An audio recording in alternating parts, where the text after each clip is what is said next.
संजीवनी घोटाले से शुरू हुई केंद्रीय मंत्री गजेंद्र सिंह शेखावत और पूर्व सीएम अशोक गहलोत के बीच बयानबाजी थमने का नाम नहीं ले रही है। कुछ दिन पहले जहां अशोक गहलोत उन्हें केस वापस लेने की सलाह दे रहे थे, वहीं अब गजेंद्र सिंह शेखावत ने पलटवार किया। गजेंद्र सिंह का साफ कहना है कि गहलोत ने जिस तरह उनकी स्वर्गीय मां पर झूठा आरोप लगाया वो माफी के काबिल नहीं है। इसी सर्किट हाउस के बाहर खड़े होकर के उन्होंने मेरी दिवंगत मां के लिए टिप्पणी की थी। मेरी मां के प्रति जो उन्होंने अपराध किया उसके लिए वो क्षमा करना चाहते हैं और वो भी मीडिया के थ्रू मुझे संदेश भेज करके। मैंने कहा जो डॉक्यूमेंट है उसके अंदर इनके पिताजी का, माताजी का, परिवार का नाम है। ये तो मैंने कहा था, उसको लेके बहाना करके इन्होंने केस दायर कर दिया दिल्ली के अंदर। ये चाहिए उनको केस विड्रॉ करें। गहलोत और गजेंद्र सिंह के बीच वार पलटवार। गहलोत की सलाह पर गजेंद्र सिंह का बयान, बोले क्यों वापस लिया जाए मानहानि का केस। हमें पर केस वापस क्यों लेना चाहिए? शायद गहलोत साहब बहुत सहजता के साथ में अपनी राजनीतिक महत्वाकांक्षा जिसकी पूर्ति वो करना चाहते थे और जिसमें वो पूरी तरह से विफल रहे। मां पर लगाए गए आरोपों पर जाहिर की नाराजगी। इसी सर्किट हाउस के बाहर खड़े होकर के उन्होंने मेरी दिवंगत मां के लिए टिप्पणी की थी। मेरी मां के प्रति जो उन्होंने अपराध किया उसके लिए वो क्षमा करना चाहते हैं और वो भी मीडिया के थ्रू मुझे संदेश भेज करके। जोधपुर में पूर्व मुख्यमंत्री अशोक गहलोत ने कुछ दिन पहले संजीवनी घोटाले को लेकर जो बयान दिया था उसने प्रदेश की सियासत को सुलगा दिया। तब से अब तक इस मामले पर केंद्रीय मंत्री गजेंद्र सिंह शेखावत और पूर्व सीएम अशोक गहलोत के बीच बयानबाजी का सिलसिला जारी है। कभी केंद्रीय मंत्री गजेंद्र सिंह शेखावत के मानहानि केस का स्वागत करने वाले गहलोत ने जब शेखावत को केस विड्रॉ करने की सलाह दी तो गजेंद्र सिंह शेखावत ने कैसा पलटवार किया वो भी सुनिए। पर केस वापस क्यों लेना चाहिए? शायद गहलोत साहब बहुत सहजता के साथ में अपनी राजनीतिक महत्वाकांक्षा जिसकी पूर्ति वो करना चाहते थे और जिसमें वो पूरी तरह से विफल रहे,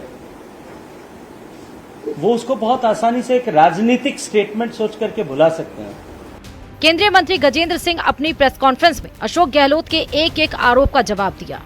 दरअसल पूर्व सीएम अशोक गहलोत ने संजीवनी घोटाले में गजेंद्र सिंह की माताजी को भी आरोपों के घेरे में खड़ा किया था। हालांकि इस पर वो सफाई दे चुके हैं। बावजूद इसके मंत्री गजेंद्र सिंह शेखावत ने साफ कर दिया कि उनकी माताजी पर जिस तरह झूठा आरोप लगाया गया वो माफी के लायक नहीं है। मेरे लिए पेनफुल वो स्टेटमेंट इसीलिए था, इसी सर्किट हाउस के बाहर खड़े होकर के उन्होंने मेरी दिवंगत मां के लिए टिप्पणी की थी, जो कभी वापस आकर के इस जीवन में इस दुनिया में आकर के वापस अपने आप का स्पष्टीकरण नहीं दे पाएगी। मेरी मां के प्रति जो उन्होंने अपराध किया उसके लिए वो क्षमा करना चाहते हैं और वो भी मीडिया के थ्रू मुझे संदेश भेज करके। मुझे लगता है कि इससे ओछी सोच और मानसिकता नहीं हो सकती।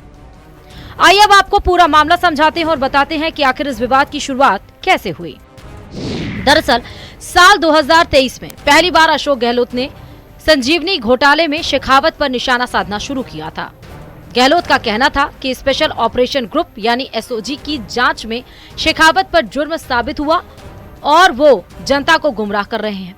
संजीवनी क्रेडिट कोऑपरेटिव सोसाइटी घोटाले में गहलोत ने गजेंद्र सिंह शेखावत के अलावा उनकी दिवंगत मां, पिता और साले को भी शामिल बताया था, जिसके बाद यह मामला काफी गर्मा गया था। इस बयान पर गजेंद्र सिंह शेखावत ने कड़ी आपत्ति जताते हुए गहलोत पर उनकी दिवंगत मां के अपमान करने की कोशिश का आरोप लगाया था, जिसके बाद गजेंद्र सिंह शेखावत ने अशोक गहलोत के खिलाफ दिल्ली के राउज एवेन्यू कोर्ट में मानहानि का दावा भी पेश किया।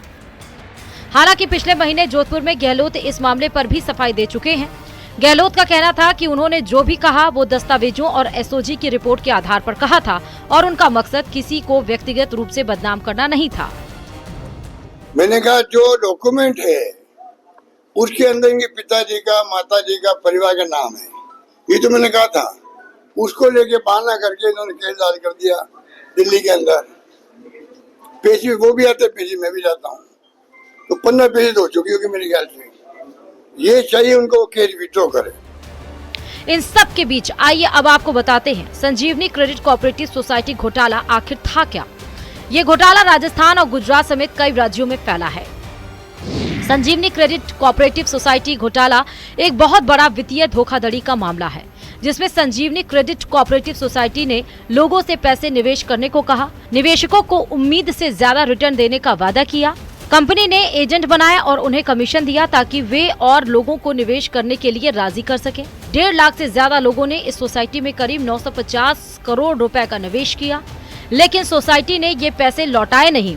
आरोप है कि सोसाइटी ने निवेशकों के पैसे को गलत तरीके से यानी फर्जी कंपनियों को लोन दिया और ये लोन कभी वापस नहीं आए। सोसाइटी की अकाउंट्स बुक में 1100 करोड़ के ऋण दिखाए गए। इनमें अधिकतर बोगस ग्राहक हैं। विक्रम सिंह इस घोटाले का मास्टरमाइंड है, जिसे एसओजी ने गिरफ्तार किया है। अब ये जानिए कि शेखावत पर आखिर क्यों उठ रही हैं उंगलियां। घोटाले के मास्टरमाइंड विक्रम सिंह से शेखावत की नजदीकियों और कुछ कंपनियों में शेयर होल्डिंग को लेकर शेखावत पर सवाल उठे। राजस्थान हाईकोर्ट ने एसओजी की रिपोर्ट के आधार पर शेखावत को क्लीन चिट दे दी। जानबूझकर नाम जोड़े जाने से आहत होकर शेखावत ने दायर किया था मानहानि का केस। वक्त की बात होती है। एक समय था जब गहलोत ने मानहानि केस का स्वागत किया और अब केस विड्रॉल करने की सलाह दे रहे हैं, लेकिन केंद्रीय मंत्री गजेंद्र सिंह शेखावत ने साफ कर दिया कि वो ना तो केस वापस लेने वाले हैं और ना ही उनकी दिवंगत मां के खिलाफ दिए गए बयान पर माफी देने वाले हैं। Bureau report, news 18 Rajasthan.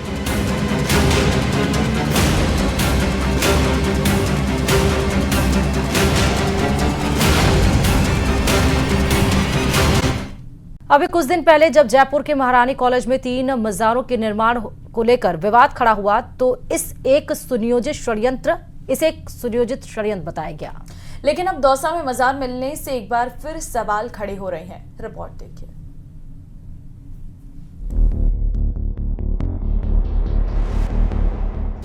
College में मजार, सब हैरान। बुलडोजर एक्शन, मचा हड़कंप। किसका षड्यंत्र, कौन जिम्मेदार? जिस विद्या के मंदिर में धर्मनिरपेक्षता का पाठ पढ़ाया जाता है, वहां आखिर मजार कैसे बन गई? क्या ये एक सुनियोजित षड्यंत्र है? क्योंकि अभी कुछ दिन पहले जयपुर के सबसे पुराने महारानी कॉलेज के कैंपस में रातों रात वजूद में आई मजारों से सब हैरान थे। मामला ठंडा भी नहीं हुआ था कि दौसा के कॉलेज में मजार मिल गई। महारानी कॉलेज में मजार मिलने की घटना के बाद लालसोट के राजेश पायलट कॉलेज में भी मजार मिली है और मजार को कॉलेज प्रशासन ने हटा दिया गया है। लेकिन बड़ा सवाल ये है कि 15 साल से इस जगह पर मजार थी और 15 साल तक क्यों नहीं हटाई गई। वर्तमान प्रिंसिपल सुभाष पहाड़िया के द्वारा ये हटाई गई है, लेकिन सुभाष पहाड़िया भी पिछले 2 साल से यहाँ पर कार्यरत हैं। उसके बावजूद भी 2 साल तक ये जो मजार है ये नहीं हटाई गई है। यहाँ पर इस जगह पर ये मजार थी और मजार पर यहाँ पर प्रतिदिन जो पड़ोसी पप्पू खान है वो पूजा अर्चना करते थे। आप तस्वीरें देख सकते हो कि जगह जगह ये पत्थर हैं, इस तरह के पत्थर हैं। दरअसल ये मजार लालसोट में स्वर्गीय राजेश पायलट कॉलेज में बनी थी, जो संभवतया रात के समय बनाई गई थी, जिसे अब कॉलेज प्रशासन ने ध्वस्त करा दिया है। बुलडोजर से जमीन को समतल कर दिया गया। चबूतरे और मजारों का नामो निशान मिटा दिया गया। उधर कॉलेज में मजार को लेकर बीजेपी के लालसोट विधायक रामविलास मीणा का बयान सामने आया। उन्होंने इसे प्रॉपर्टी हथियाने का हथकंडा और किसी का षड्यंत्र बताया। मजार होने के मामले को झूठा भी कहा। तभी नहीं बनी, सिर्फ प्रॉपर्टी हथियाने के पंडे हैं, झूठ मार के हमने उसको दिखवाया और जांच करवा रहे हैं। पर ऐसा लगता है कि किसी का षड्यंत्र है।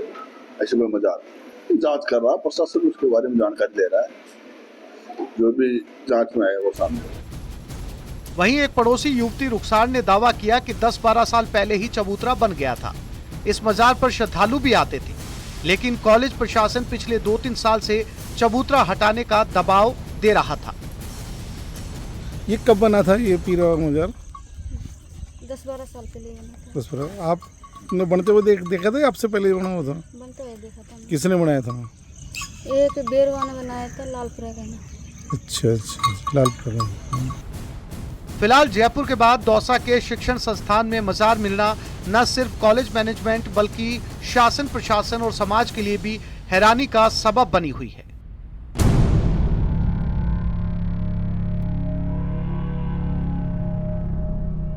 इस जगह पर ये मजार थी और मजार पर यहाँ पर प्रतिदिन जो पड़ोसी पप्पू खान है वो पूजा अर्चना करते थे। आप तस्वीरें देख सकते हो कि जगह जगह ये पत्थर हैं, इस तरह के पत्थर हैं, तो ये दर्शा रहे हैं कि यहाँ पर मजार हुआ करती थी, क्योंकि हरे कलर के जो पत्थर हैं आप ये देखो इस पर पेंट हुआ है।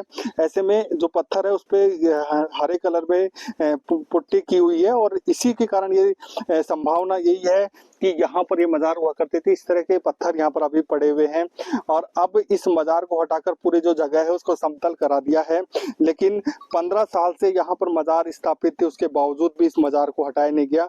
न्यूज 18 की टीम ग्राउंड जीरो पर पहुंची है और जो पप्पू खान है वो यहाँ पर पूजा अर्चना करते थे। हालांकि कुछ अतिक्रमण भी यहाँ पर है, ये मवेशियों का चारा रखने की जगह बना रखी है, ये बोरवेल है, इसके अलावा ये जो कंडे रखने की जगह है और कुछ मवेशी बंधे हुए हैं। हालांकि इस पूरे संबंध में कॉलेज प्रशासन ने एक नोटिस जारी किया है, 3 दिन का समय दिया है, 3 दिन में इस अतिक्रमण को हटाने की बात कही है, लेकिन मजार को जेसीबी के माध्यम से हटा दिया गया है। अन्य जो अतिक्रमण है उसको हटाने के लिए 3 दिन का समय दिया गया है और अब इस पूरी लोकेशन को समतल करा दिया गया है। लेकिन बड़ा सवाल ये खड़ा होता है कि 15 साल से यहाँ पर मजार थी, आखिर 15 साल से इस मजार को क्यों नहीं हटाया गया, किस चीज का इंतजार किया जा रहा था और क्यों जो अधिकारी, कर्मचारी और कॉलेज प्रशासन के जो लोग हैं आंखें मूंद कर बैठे हुए थे। आशीष शर्मा, न्यूज 18, दौसा। प्रदेश में इस साल के आखिरी में होने वाले पंचायत निकाय चुनाव का रंग सियासतदानों पर चढ़ने लगा है।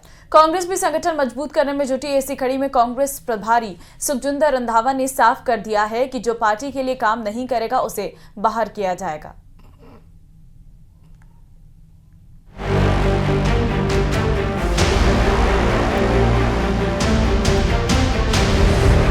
संगठन मजबूत करने में जुटी कांग्रेस। प्रदेश मुख्यालय में कांग्रेस का मंथन।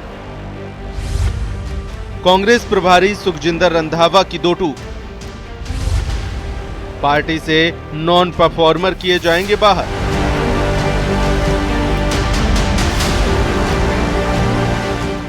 राजस्थान में एक बार फिर निकाय चुनाव को लेकर सियासी जंग छिड़ती नजर आ रही है। कांग्रेस बड़े आंदोलन की तैयारी में है, जिसके लिए जयपुर में पार्टी मुख्यालय में कांग्रेस में मंथन का दौर चला। लेकिन इस मंथन में कांग्रेस ने साफ संकेत दिए हैं कि पार्टी के लिए सही से काम न करने वालों को बाहर किया जाएगा और जल्द ही बचे हुए जिलाध्यक्षों की सूची जारी की जाएगी। दूसरी इलेक्शन आने वाली है, अध्यक्ष जी ने कहा कि उसके लिए हमें मीटिंग करनी चाहिए और आज से ही तैयारी करनी चाहिए। अपने वर्कर्स को, लीडर्स को जो काम कर रहे हैं उनको आइडेंटिफाई किया जाए, जो नहीं काम कर रहे उनको भी आइडेंटिफाई किया जाए, ताकि कांग्रेस जो है वो मजबूती से राज्य। नए जिलाध्यक्ष इनको मैंने कह दिया है कि सभी लीडर्स बैठकर वो डिसाइड करें और जब ये लिस्ट ले आएंगे अध्यक्ष जी, मेरे से कोई आपको पता ही है, मैं तो बहुत जल्दी काम करने वाला हूँ। ये पहला मौका नहीं है जब कांग्रेस ने पार्टी के लिए ठीक से काम न करने वालों को बाहर निकालने की चेतावनी दी है।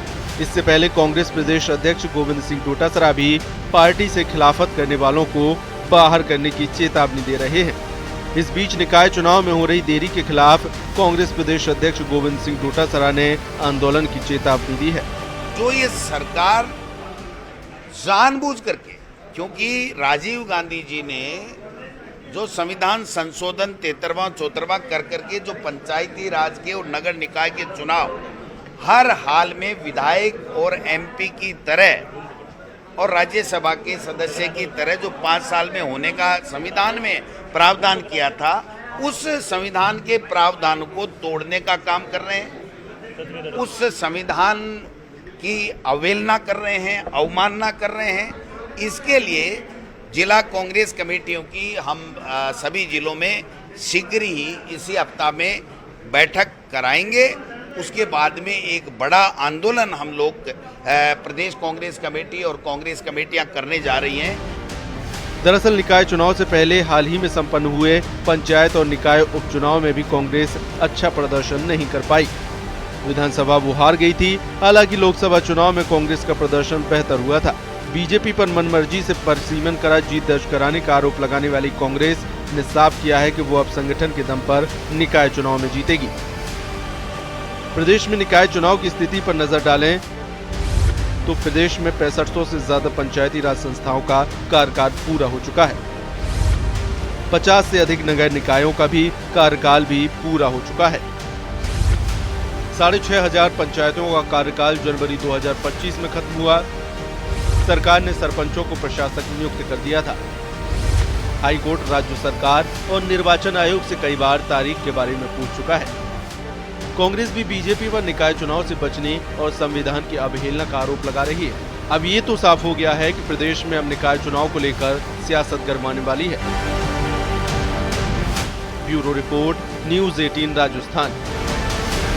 जयपुर से आपको बड़ी खबर देंगे। आज ताबड़तोड़ बैठक लेंगे सीएम भजनलाल। दोपहर 1 बजे खान विभाग की समीक्षा करेंगे। दोपहर 3 बजे राजस्व इकाइयों के गठन पर बैठक होगी। मुख्यमंत्री आवास में विभागों की समीक्षा बैठक करेंगे सीएम भजनलाल शर्मा। और मीटिंग के बाद बिहार के दौरे पर सीएम भजनलाल शर्मा रहने वाले हैं। तो बिहार में भी चुनावी सभाएं लगातार चल रही हैं बीजेपी की, और ऐसे में मुख्यमंत्री भजनलाल शर्मा आज मीटिंग के बाद बिहार के दौरे पर रहेंगे। आज ताबड़तोड़ बैठकें रहने वाली हैं। 1 बजे खान विभाग की समीक्षा बैठक रहेगी और उसके बाद 3 बजे राजस्व इकाइयों के गठन पर बैठक की जाएगी और मुख्यमंत्री आवास में विभागों की समीक्षा सीएम की ओर से की जाएगी।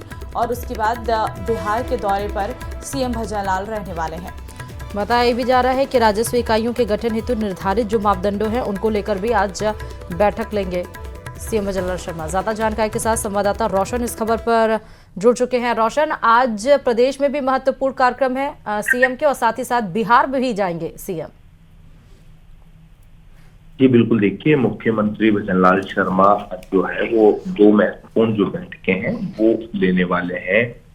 सबसे पहले मुख्यमंत्री भजनलाल शर्मा दोपहर 1 बजे खान विभाग की जो है वो समीक्षा बैठक लेंगे, जिसमें माइनिंग से जुड़े हुए कहा जा सकता है कि तमाम जो चाहे लीज हो या फिर इसके अलावा कहा जा सकता है कि राजस्थान में क्या कुछ माइनिंग की संभावनाएं हैं, तमाम चीजों को लेकर मुख्यमंत्री भजनलाल शर्मा बैठक लेंगे। साथ ही साथ कहा जा सकता है कि जो राइजिंग राजस्थान इन्वेस्टमेंट समिट में जो माइनिंग के क्षेत्र में एमओयू हुए थे, उनकी भी मुख्यमंत्री भजनलाल शर्मा जो है समीक्षा जो है वो बैठक लेंगे। साथ ही साथ इसके बाद में दोपहर 3 बजे तमाम जो राजस्व इकाई है, कहा जा सकता है कि प्रदेश के राजस्व में जो अर्जन करने वाली कहा जा सकता है कि जो सोर्स हैं उनको लेकर मुख्यमंत्री भजनलाल शर्मा जो है वो इस बैठक के अंदर जो है समीक्षा जो है वो करेंगे। इसके पीछे कुल मिलाकर मूल उद्देश्य ये है कि राजस्थान किस तरीके से जो राजस्व जो है वो बढ़ाया जा सके, इसको लेकर कहा जा सकता है कि आज ये जो दोनों जो बैठकें हैं काफी महत्वपूर्ण बैठकें रहने वाली है। इनको लेकर मुख्यमंत्री भजनलाल शर्मा जो है वो समीक्षा बैठक के लिए। ठीक है, धन्यवाद रोशन आपका तमाम जानकारी देने के लिए।